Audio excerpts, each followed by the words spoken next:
വിശുദ്ധ മത്തായി എഴുതിയ സുവിശേഷത്തിലെ 16-ാം അധ്യായത്തിലെ 24-25 തിരുവചനം.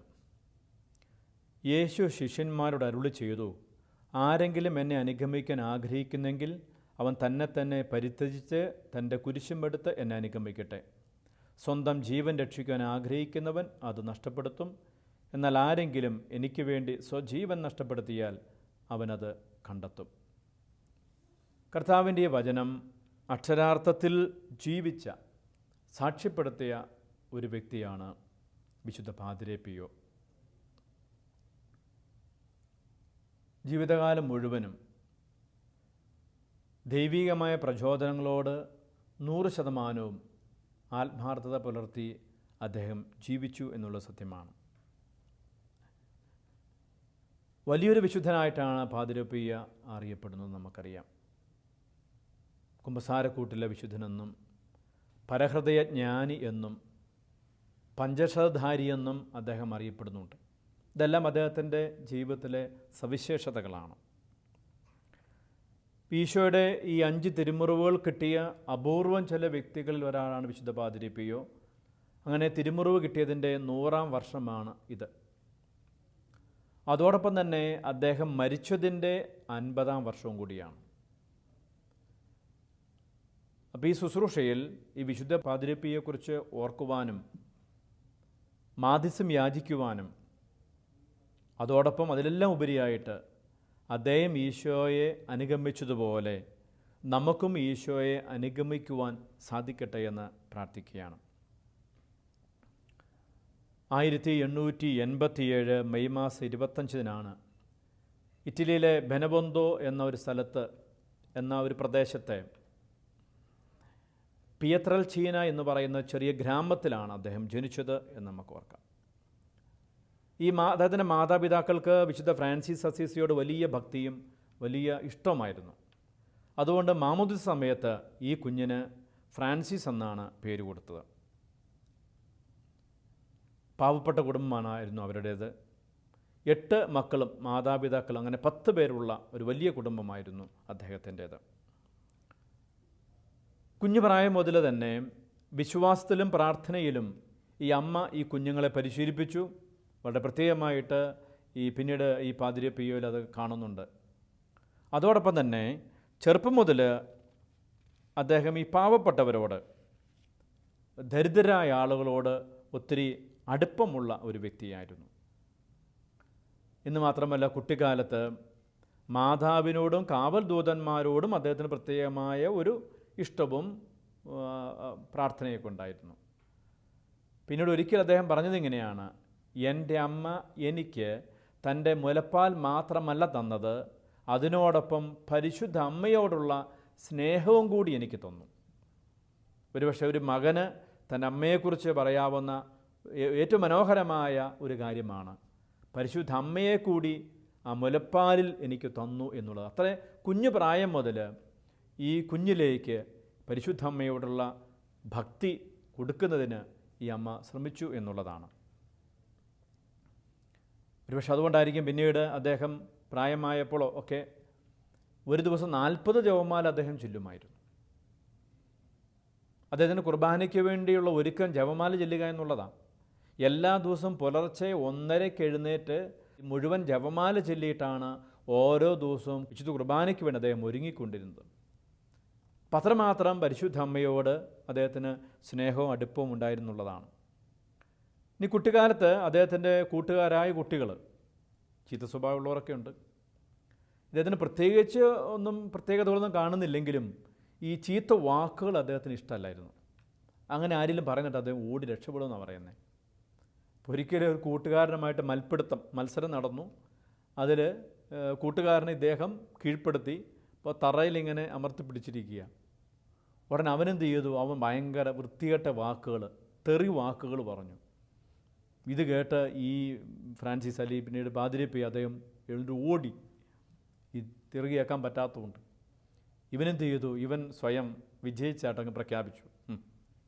പിന്നീട് ഈ പാതിരേ പിയോട് ചോദിക്കുമ്പോൾ അദ്ദേഹം പറയുന്നത്, പാപം നിറഞ്ഞ വാക്കുകൾക്ക് ഓടയിൽ നിന്ന് വരുന്നതിനേക്കാൾ ദുർഗന്ധമുണ്ട്.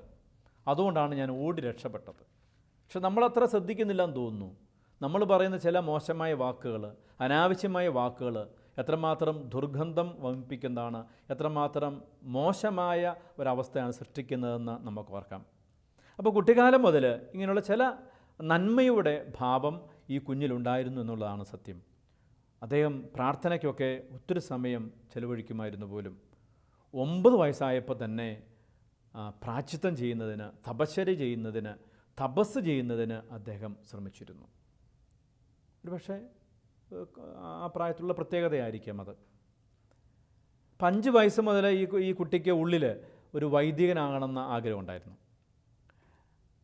പ്രത്യേകിച്ച് കപ്പൂച്ചി സഭയിൽ ചേർന്ന ആഗ്രഹം ഉണ്ടായിരുന്നാണ് പറയുന്നത്. കാരണം ഈ ചെറുപ്പകാലം മുതൽ ഇദ്ദേഹം കാണുന്നത് ഈ ധർമ്മം മേടിക്കുവാൻ വേണ്ടി ഭിക്ഷയാചിക്കാൻ വരുന്ന ഫ്രാൻസിസ്കൻ കപ്പൂച്ചൻ സന്യാസികളെ കണ്ട് അതിൽ ഇദ്ദേഹത്തിന് താല്പര്യവും ഒരാകർഷണവും തോന്നിയിരുന്നു. പക്ഷേ ഇദ്ദേഹത്തിൻ്റെ പിതാവ് സാമ്പത്തിക ബുദ്ധിമുട്ട് കാരണം അമേരിക്കയിലേക്ക് അദ്ദേഹം ജോലിക്ക് പോയി. പിന്നെ അമ്മയോട് ഭയങ്കര അറ്റാച്ച്മെൻ്റ് ആയതുകൊണ്ട് ഈ അമ്മേനെ കൂടെ വിട്ട് സെമിനാരിൽ പോകാൻ ഒരു മടിയായിരുന്നു, അല്ലെങ്കിൽ ഒരു സങ്കടമായിരുന്നു. എങ്കിലും ദൈവത്തിൻ്റെ ഹിതത്തിന് വിട്ടുകൊടുത്ത ആ കുട്ടി 1903 ജനുവരി മാസം 6-ാം തീയതി കപ്പൂച്ചൻ സഭയിൽ ചേർന്നു. എൻ്റെ സഭയിൽ നിന്ന് അദ്ദേഹം എടുത്ത പേരാണ് പിയോ. അങ്ങനെ ബ്രദർ പിയോ എന്നാണ് അദ്ദേഹം പിന്നീട് അറിയപ്പെട്ടത്. 1907 അദ്ദേഹം നിത്യവ്രത വാഗ്ദാനം നടത്തി.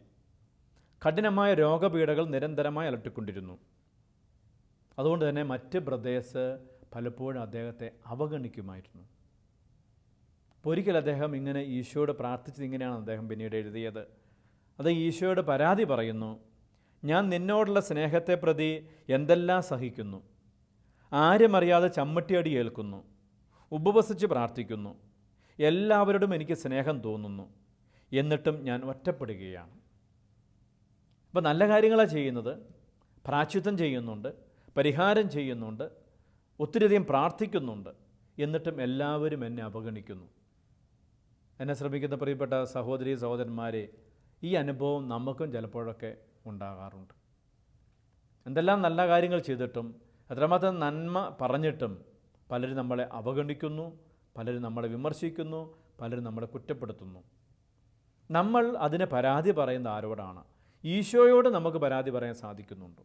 ഒരുപക്ഷെ ഓരോ ദിവസവും നമുക്കുണ്ടായ ഇത്തരത്തിലുള്ള അനുഭവങ്ങൾ ഈശോയുടെ സന്നിധിയിൽ കൊണ്ടുപോയി ഇറക്കി വെക്കുക എന്ന് പറയും, ഏൽപ്പിച്ചു കൊടുക്കുക എന്ന് പറയും. ഈശോയുടെ പരാതി പറയുന്നതിന് വലിയ കുഴപ്പമുണ്ടെന്ന് എനിക്ക് തോന്നുന്നില്ല. നമ്മൾ മറിച്ച് ഇതിന് കാരണക്കാരായ മറ്റാളുകളെയാണ് പലപ്പോഴും പരാതി പറയുന്നത്. ഇത് നമ്മൾ ഈ പാദ്രി പിയോയിൽ നിന്നും പഠിക്കേണ്ട ഒരു സ്വഭാവമാണ്. നല്ലൊരു കാര്യമാണ്. നമുക്കുണ്ടാകുന്ന കാര്യങ്ങൾ ഈശോയോട് പരാതി പറയുക, ഏൽപ്പിച്ചു കൊടുക്കുക എന്നുള്ളത്. ഒത്തിരി പൈശാചി പീഡകൾ പോലെ അദ്ദേഹത്തിന് ഉണ്ടായിരുന്നെന്നാണ് പറയുന്നത്.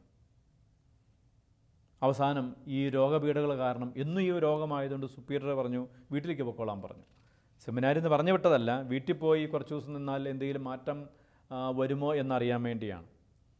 ഏതായാലും അദ്ദേഹം വീട്ടിൽ ചെന്നു. ഏതാനും ദിവസം കഴിഞ്ഞു രോഗം സുഖപ്പെട്ടു. പിന്നെ കുറച്ച് നാളോടെ അവിടെ നിന്നു. തിരിച്ച് ആശ്രമത്തിലേക്ക് വന്നു. രോഗം വീണ്ടും പിടികൂടി. ഇത് പലപ്പോഴും സംഭവിക്കുന്ന കാര്യമാണ്. വീട്ടിൽ ചെല്ലുന്നു, ഏതാനും ദിവസം കഴിയുമ്പോൾ രോഗം മാറും. ആശ്രമത്തിൽ വന്ന് പിന്നെ വീണ്ടും ആ രോഗം പിടികൂടും. ഇങ്ങനെ പലവട്ടം ആവർത്തിച്ചപ്പോൾ അദ്ദേഹത്തിന് തന്നെ ഒരു പേടിയും സംശയവും തോന്നി. തനിക്ക് ദൈവവിളി ഇല്ലാഞ്ഞിട്ടാണോ ഇങ്ങനെയൊക്കെ സംഭവിക്കുന്നത്? അദ്ദേഹത്തിൻ്റെ അധികാരികളും അങ്ങനെ ചിന്തിക്കാൻ തുടങ്ങി. വീട്ടിൽ പോയാൽ കുഴപ്പമില്ല, സെമിനാരി വരുമ്പോൾ അല്ല ആശ്രമത്തിൽ വരുമ്പോൾ കുഴപ്പം. പക്ഷെ ഇതിനിടയിലും അദ്ദേഹത്തിന് മാതാവിൻ്റെയും ഈശോയുടെയും ചില ദർശനങ്ങൾ കിട്ടിയിരുന്നു. ആ ദർശനങ്ങളാണ് അദ്ദേഹത്തിന് ഒരു ആശ്വാസം കൊടുത്തതും ആ ദർശനങ്ങൾ തന്നെയാണ് അദ്ദേഹത്തെ ഈ സെമിനാരിയിൽ അല്ലെങ്കിൽ സന്യാസ സഭയിൽ തുടരുവാൻ അദ്ദേഹത്തിന് പ്രേരണയായത്. ഏതായാലും പഠനമൊക്കെ നന്നായി. രോഗപീഠകളുണ്ട്, ഒത്തിരി ബുദ്ധിമുട്ടുകളുണ്ട്. ഇതിനെല്ലാം ഇടയിൽ 1910 ഓഗസ്റ്റ് മാസം 10-ാം തീയതി അദ്ദേഹം വൈദികനായി ഫാദർ പിയോ അല്ലെങ്കിൽ പാദ്രെ പിയോ എന്ന പേരിൽ അദ്ദേഹം അറിയപ്പെടാൻ തുടങ്ങി. വൈദികനായ ശേഷം അദ്ദേഹത്തെ ഒരു ആശ്രമത്തിലെ അംഗമായിട്ട് അപ്പോയിൻമെൻറ്റ് ചെയ്തു. അവിടെ അദ്ദേഹം ആദ്യം ചെന്ന് 40 ദിവസം ഉപവാസ പ്രാർത്ഥനയിലായിരുന്നു എന്നുള്ളതാണ്. പക്ഷെ അവിടുത്തെ കാലാവസ്ഥ വളരെ മോശമായിരുന്നു. രോഗം അദ്ദേഹത്തിന് കൂടിക്കൊണ്ടിരുന്നു. 3 ആഴ്ചക്കാലം വിശുദ്ധ കുർബാന ഭക്ഷിച്ചുകൊണ്ട് മാത്രമാണ് അദ്ദേഹം ജീവിച്ചത്. വേറൊന്നും കഴിക്കാൻ പറ്റാത്ത അത്രമാത്രം ഗുരുതരമായ രോഗാവസ്ഥയിലായിരുന്നു അദ്ദേഹം. അന്നേരം വീട്ടിലേക്ക് പോവും, പിന്നെ ആശ്വാസം കിട്ടും, തിരിച്ചു വരും. ഇപ്പോൾ രണ്ടാം ലോക മഹായുദ്ധകാലമാണ്. ഇറ്റലി കക്ഷി ചേർന്നു യുദ്ധത്തിൽ. അതിനെ തുടർന്ന് അവിടെയുള്ള എല്ലാവരും, പ്രായപൂർത്തി എല്ലാവരും പട്ടാള സേവനത്തിന് പോകണമെന്നാണ് നിയമം. വൈദികർക്ക് അതിനകത്തുനിന്ന് എക്സെപ്ഷൻ ഒന്നുമില്ല. അങ്ങനെ ഈ പാതിരി പിയോ എന്ന് പറഞ്ഞ അച്ഛനും സൈനിക സേവനത്തിന് വേണ്ടി പോയി. അദ്ദേഹത്തിന് മെഡിക്കൽ ഫീൽഡിലാണ് അദ്ദേഹത്തിനെ വിട്ടത്. പക്ഷെ അദ്ദേഹത്തിന് ഈ രോഗം കാരണം അവിടെ ഒന്നും പെട്ടെന്ന് തിരിച്ചു വിട്ടു. പിന്നീട് 1916 സെപ്റ്റംബർ മാസം 14 അദ്ദേഹം സാൻ ജിയോവാനി റൊത്താന്തോ എന്ന് പറയുന്ന സ്ഥലത്തേക്ക് ട്രാൻസ്ഫറായി. മരണം വരെ അവിടെയായിരുന്നു അദ്ദേഹം ശുശ്രൂഷ ചെയ്തത്. അപ്പോൾ നമ്മൾ സൂചിപ്പിച്ച പോലെ കഠിനമായ തപശ്ശരികൾ, ഉപവാസ പ്രാർത്ഥനകൾ, ജപമാലകൾ, മണിക്കൂറുകൾ കുമ്പസാരക്കൂട്ടിലിരിക്കുമായിരുന്നു. അതുപോലെ അനേക രോഗികളെ ശുശ്രൂഷിക്കുമായിരുന്നു. ഒത്തിരി പാവപ്പെട്ടവരെ സാമ്പത്തികമായും അല്ലാതെയൊക്കെ അദ്ദേഹം സഹായിക്കുമായിരുന്നു. അപ്പോൾ ഈ പിയോ അച്ഛൻ്റെ പ്രാർത്ഥനയുടെ സവിശേഷത ആളുകൾ മനസ്സിലാക്കിയത് ഒരടയാളത്തിലൂടെയാണ്. ഒന്നെങ്കിൽ ലില്ലിപ്പൂവിൻ്റെയോ അല്ലെങ്കിൽ റോസപ്പൂവിൻ്റെയോ മണം അവർക്ക് അനുഭവിച്ചാൽ അത് ഈ പാതിരി പിയോ ഈ അച്ഛൻ്റെ പ്രാർത്ഥന ഫലമാണെന്ന് ആളുകൾക്ക് തോന്നിത്തുടങ്ങിയിട്ടുണ്ട്. 1918 സെപ്റ്റംബർ മാസം 20 വിശുദ്ധ ബലിക്ക് ശേഷം സങ്കീർത്തിയിൽ അദ്ദേഹം നന്ദി പറഞ്ഞ് പ്രാർത്ഥിക്കുന്ന സമയത്ത് കുരിശുരൂപത്തിൽ നിന്നും വെളിച്ചം വരികയും അത് 2 കൈകളിലേക്കും 2 കാലുകളിലേക്കും നെഞ്ചിലേക്കും ഈ വെളിച്ചം പതിയുകയും അവിടെ മുറിവുകൾ ഉണ്ടാകുകയും അവിടുന്ന് രക്തം ഒഴുകി വരികയും അദ്ദേഹം ബോധം കെട്ട് വീഴുകയും ചെയ്തു. അപ്പോൾ കൂടെയുള്ള സഹോദരന്മാർക്ക് ഇതെന്താണെന്ന് മനസ്സിലായില്ല. പിന്നെ അതങ്ങ് കഴിഞ്ഞു. അതിനെക്കുറിച്ച് ആരും പ്രത്യേകിച്ചൊന്നും പറഞ്ഞൊന്നുമില്ല. പക്ഷെ പിന്നീട് അദ്ദേഹത്തിന് കൂടെയുള്ള സഹോദരൻ അദ്ദേഹത്തിൻ്റെ മുറിയിൽ ചെല്ലുമ്പോൾ ബെഡേലെ രക്തം കിടക്കുന്നത് കണ്ടു. ഈ കയ്യിലെയും കാലിലെയും മുറിവ് മറയ്ക്കാൻ അദ്ദേഹം പ്രത്യേകമായിട്ട് ഇങ്ങനെ തുണി കൊണ്ട് ചുറ്റിയിരുന്നു. ഇതാരും കാണണമെന്ന് അദ്ദേഹത്തിന് ആഗ്രഹമില്ലായിരുന്നു, ആരെയും കാണിക്കണമെന്ന് അദ്ദേഹത്തിന് ആഗ്രഹമില്ലായിരുന്നു. നമുക്കൊക്കെ എന്തെങ്കിലും കിട്ടിയാൽ പിന്നെ നമ്മൾ പരമാവധി നാട്ടുകാർ അറിയിച്ചോളൂ. അദ്ദേഹത്തിന് നേരെ തിരിച്ചായിരുന്നു. പക്ഷേ ഈ കൂടെയുള്ള ബ്രദേഴ്സ് ഈ പ്രത്യേകതകൾ, ഈ വിശേഷം പുറത്തു പറയാൻ തുടങ്ങി. അങ്ങനെ ആളുകൾ ഈ സംഭവം അറിഞ്ഞു. ആളുകൾ ധാരാളമായി വരാൻ തുടങ്ങി. ഈ സ്ഥലത്തെല്ലാം ഈ വാഹനങ്ങൾ ഒന്ന് കൂടി. അപ്പോൾ എല്ലാം കൊണ്ടും അവിടെ ഭയങ്കര തിരക്കായി. അപ്പോൾ ആ ദേശത്തെ കമ്മീഷണറുണ്ട്. അദ്ദേഹത്തിന് ഇത് കേട്ട് ഭയങ്കരമായ പുച്ഛം, ഭയങ്കരമായ ദേഷ്യം. ഈ പ്രദേശത്ത് ഇത്രമാത്രം അസ്വസ്ഥതകളുണ്ടാകുന്നു, 100 കണക്കിന് വാഹനങ്ങൾ വരുന്നു, ട്രാഫിക് ബ്ലോക്കാവുന്നു, ഇതെല്ലാം കാരണം ഈ അച്ഛൻ കാരണമാണെന്ന് കരുതി ഈ അച്ഛനെ അറസ്റ്റ് ചെയ്യാൻ വേണ്ടി ഈ സാൻ ജോവാനി റൊത്താന്തോ ആശ്രമത്തിലേക്ക് വരുന്നു. ഇയാൾ വരുമ്പോൾ കാണുന്നത് ഒരമ്മ അതിൻ്റെ കുഞ്ഞിനെ കൊണ്ടുവന്നിട്ട് ഈ പിയോ അച്ഛൻ്റെ അടുത്ത് പ്രാർത്ഥിപ്പിക്കുക. അപ്പം അമ്മയ്ക്ക് ഭയങ്കര സങ്കടം. ഈ കുഞ്ഞ് ജന്മന അതിന് കേൾവി ശക്തിയില്ല, സ്വാഭാവികമായിട്ട് സംസാരിക്കാനും പറ്റില്ല. അപ്പോൾ ഈ വിഷമം പറഞ്ഞ് പ്രാർത്ഥിക്കും കൊണ്ടുവന്നു. പാതിരി പിയോ ഈ കുട്ടിയുടെ ശിരസിന്മേൽ കരങ്ങൾ വെച്ച് ഉറക്കെ പ്രാർത്ഥിക്കാൻ തുടങ്ങി. കുറച്ച് കഴിഞ്ഞപ്പോൾ അദ്ദേഹം കരഞ്ഞ് പ്രാർത്ഥിക്കാൻ തുടങ്ങി. അദ്ദേഹത്തിൻ്റെ കണ്ണിൽ നിന്നും കണ്ണീര് ഒഴുകുന്നു. പ്രാർത്ഥനയ്ക്ക് ശേഷം അദ്ദേഹം ഈ കുട്ടിയോട് ചോദിച്ചു, നിനക്കെന്നെ അറിയാമോ? ഉടനെ കുട്ടി തലയാട്ടി. എൻ്റെ പേര് പറയാമോ? ഈ കുട്ടി വളരെ സാവകാശമാണെന്ന് പറഞ്ഞു, പാതിരി പിയോ. കുട്ടിക്ക് സംസാരശേഷി തിരിച്ചു കിട്ടി, തീർച്ചയായിട്ടും കേൾവിശക്തിയും കിട്ടി. ഇതാണ് ഈ കമ്മീഷണർ കാണുന്നത്. അറസ്റ്റ് ചെയ്യാമെന്ന ഇയാൾ ഉടനെ ഈ അച്ഛനോട് പറഞ്ഞു, എനിക്കൊന്ന് കുമ്പസാരിക്കണം. അതുകൊണ്ട് അച്ഛൻ പറഞ്ഞു, അതിനെന്താ കുഴപ്പം, നമുക്ക് ചാപ്പലിലേക്ക് പോകാമല്ലോ. ചാപ്പലിലേക്ക് പോകുന്ന വഴിക്ക് ഈ കമ്മീഷണറോട് ഈ അച്ഛൻ പറഞ്ഞു, കീശയിൽ കിടക്കുന്ന ഇരുമ്പിൻ്റെ വിലങ്ങ് അത് കാലേൽ ഉരസി മുറിവുണ്ടാകാതിരിക്കാൻ നോക്കണം. ഇയാൾ ഈ അച്ഛനെ അറസ്റ്റ് ചെയ്യാൻ വേണ്ടി വിലങ്ങുമായിട്ടാണ് വന്നത്, വേറെ ആർക്കും അറിയത്തില്ല. പക്ഷേ ഇദ്ദേഹത്തിൻ്റെ ദർശനമായിരിക്കാം, ദൈവിക വെളിപ്പെടുത്തലായിരിക്കാം, അദ്ദേഹത്തിനത് മനസ്സിലായിട്ടുണ്ട്. പ്രിയപ്പെട്ടവർ, അദ്ദേഹത്തെക്കുറിച്ചുള്ള പ്രശസ്തി വളരെ വ്യാപകമായിക്കൊണ്ടിരുന്നു. എന്നാൽ പിന്നീട് സംഭവിച്ച അത്ര രസകരമായ കാര്യമല്ല, നല്ല കാര്യമല്ല എന്നുള്ള സത്യം. ഇദ്ദേഹത്തെക്കുറിച്ചുള്ള ഈ തിരുമുറിവിനെക്കുറിച്ചുള്ള ഈ പഞ്ചക്ഷതയെക്കുറിച്ചുള്ള അറിവുകൾ പൊടിപ്പും തൊങ്ങലും വെച്ചെല്ലാം നാട് മുഴുവൻ ഫ്ലാഷായി. അതോടൊപ്പം തന്നെ അസൂയയും പലർക്കും ഉണ്ടായി. കപ്പൂച്ചി സഭയ്ക്കകത്തും പുറത്തും പലരും അദ്ദേഹത്തെ വിമർശിക്കുകയും കുറ്റപ്പെടുത്തുകയും തുടങ്ങി.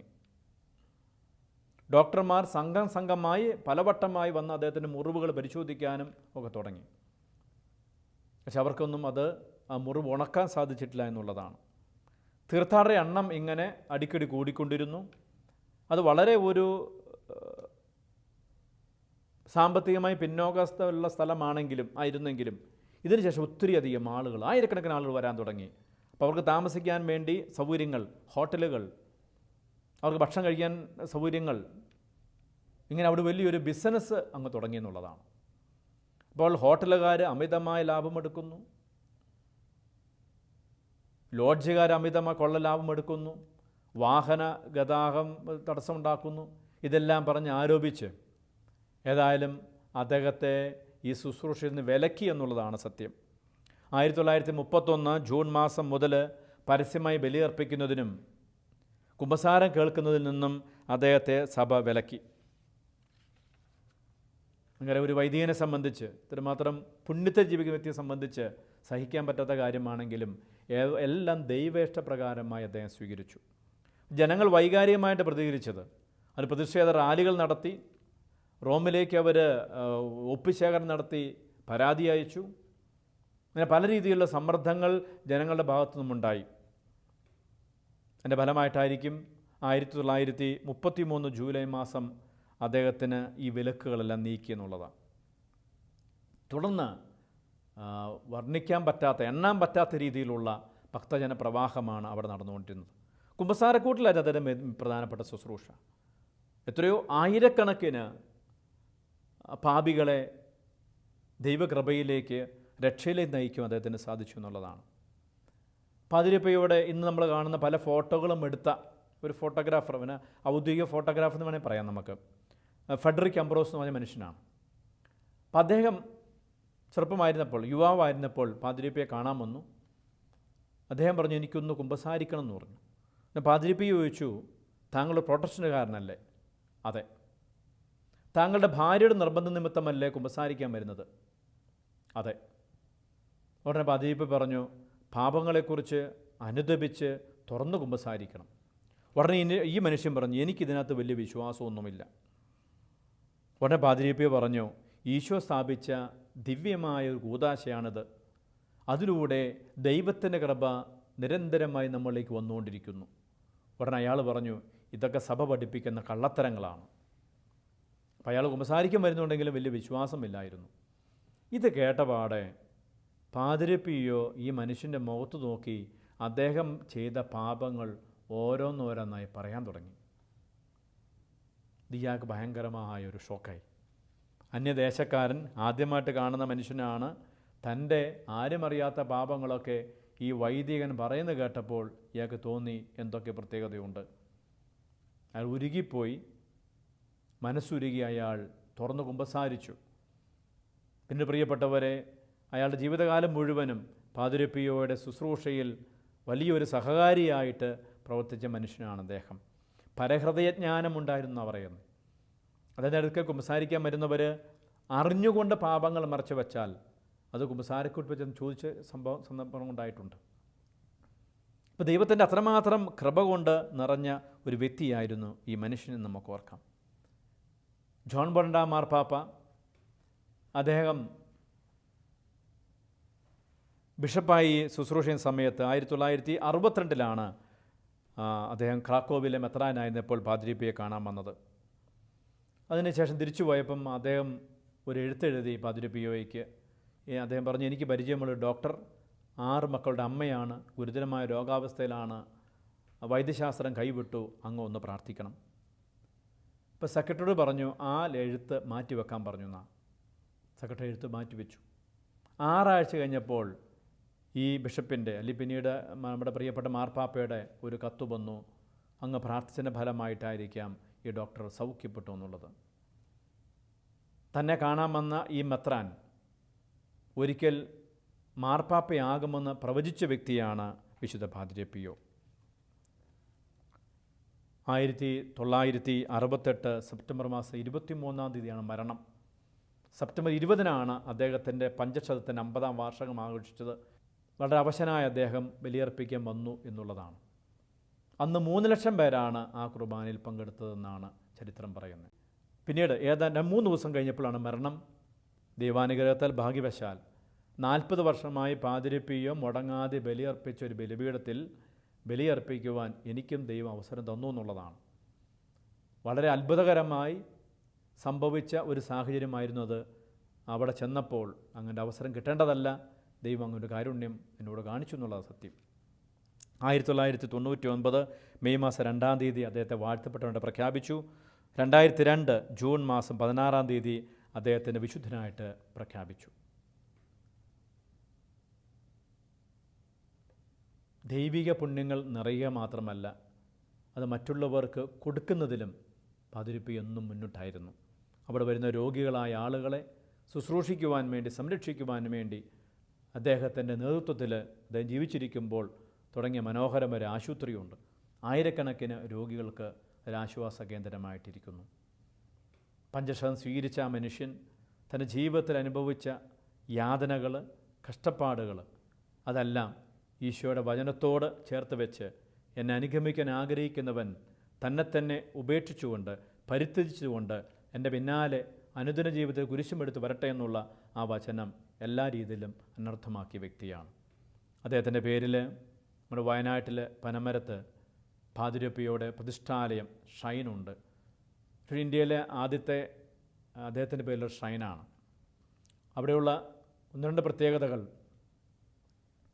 അദ്ദേഹത്തിൻ്റെ തിരുശേഷിപ്പ് അവിടെയുണ്ട്. കപ്പൂച്ചി സഭയിലെ 17 വിശുദ്ധാത്മാക്കളുണ്ട്. ആ 17 വിശുദ്ധരുടെയും തിരുശേഷിപ്പ് അവിടെ പ്രതിഷ്ഠിച്ചിട്ടുണ്ട്. കപ്പൂച്ചി സഭയിലുള്ള വാഴ്ത്തപ്പെട്ടവരിൽ 34 പേരുടെ തിരുശേഷിപ്പ് അവിടെ പ്രതിഷ്ഠിച്ചിട്ടുണ്ട്. അങ്ങനെ 51 വിശുദ്ധരായ വാഴ്ത്തപ്പെട്ട കപ്പൂച്ചി സഭയിലെ വിശുദ്ധരായ ആളുകളുടെ തിരുശേഷിപ്പ് പ്രതിഷ്ഠിച്ചിരിക്കുന്ന ഒരു ചെറിയ ദേവാലയമാണ്. 100 കണക്കിന് ആളുകൾ വന്ന് പ്രാർത്ഥിച്ച് വിശുദ്ധ പാതിരിപ്പയുടെ മാധ്യസ്ഥം തേടി അനുഗ്രഹം പ്രാപിച്ചു പോകുന്നുണ്ട്. അദ്ദേഹത്തിൻ്റെ മാധ്യസ്ഥം വഴിയായി ഒത്തിരി പേർക്ക് അത്ഭുതകരമായ സൗഖ്യങ്ങളും അനുഗ്രഹങ്ങളും കിട്ടുന്നുണ്ട്.